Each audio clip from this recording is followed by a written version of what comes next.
Good evening, and thank you for watching this video.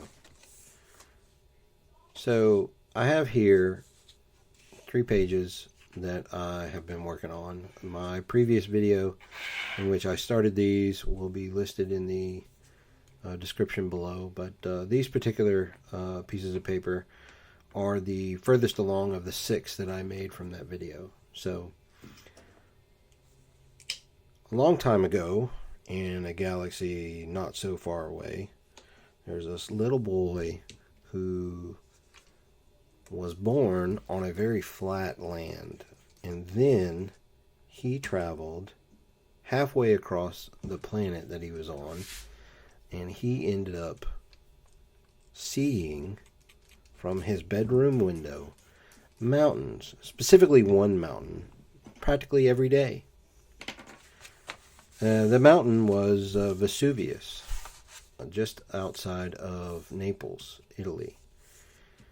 And then, after about 2 years of looking at Vesuvius, he was transported to another island in which he saw Etna. And when he was around 3.5 years old, 4 years old, somewhere around there, Etna exploded on him. Not literally, but he witnessed a very interesting thing happen. He witnessed a volcanic eruption very early on in his life. Okay, that little boy was me. And the first 4 years of my life actually 5 years of my life were spent in Italy. 2 years in Naples and 2.5 years in Sigonella, Sicily. On both of those, in all that time in Italy, I was next to or on a mountain. I think that may be the reason why whenever I have a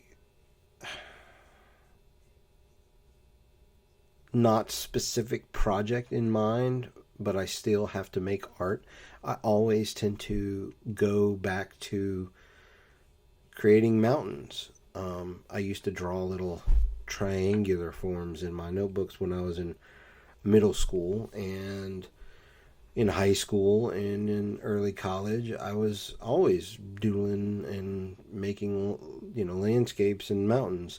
When I was in graduate school, trying to come up with the greatest painting ever, my mind would always tend to want to make these abstracted forms that I was making into something, and most of those things were mountains. So, how do you make a mountain? Well, in my case, what I do is I start off with the process that you saw in the first video, and I get the background. I get the colors and the texture and the chaos all riled up on the page. They're just there. And then I step back and I look at that page for a while, and I start to see where peaks are, where the beginnings of some mountains may be. And then I put in color, as I'm doing right now, that defines where the skyline is, and that skyline defines the shapes that you see off in the distance where you can't really tell what's going on geologically with the mountain themselves, but it's there. So that's what I'm doing right now. I am defining the outline of where some mountains are going to be on these pieces of paper.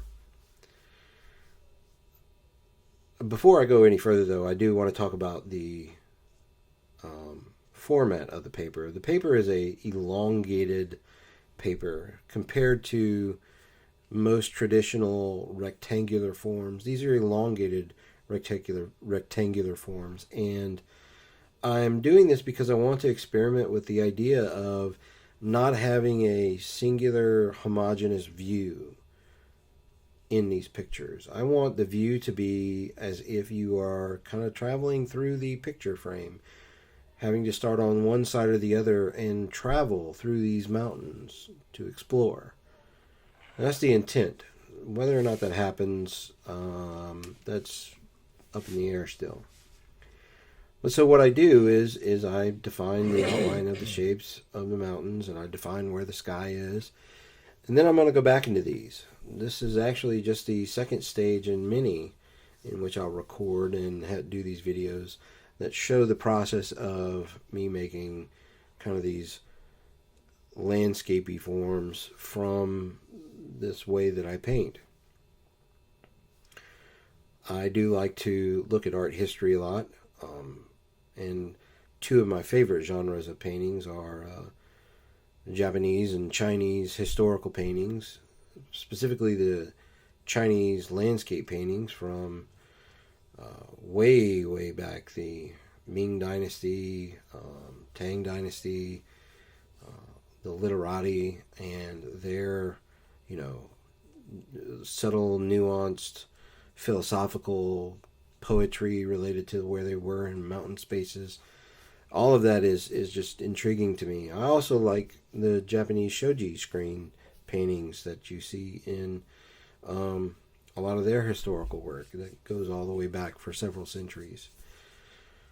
All of them have a progression of aesthetics with their environment or their scenery, and the majority of them tend to have mountains involved. So those are big inspirations for me. These little, I don't want to call them sketches because they're more involved in sketches, but these little experiments are going to, play out, and I will make a judgment from them. I may choose to create larger ones, larger pieces of paper, or I may even move this into like canvas and do really large canvases, long canvases, like 7 foot by 40 foot or something like that. Wouldn't that be amazing to be able to walk through these landscapes and see them? Just an idea, though.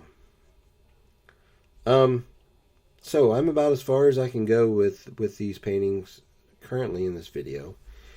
I will, like I said, continue, and I will show you that video. If you liked seeing this video and you like this content, please think about subscribing, hit the like button, and I will definitely see you in the next one.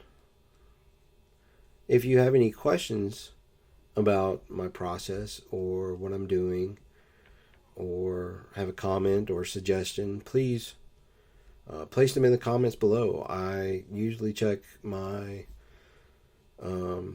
YouTube channel about once a week, and I will respond to as many as I can. Thank you very much. Enjoy.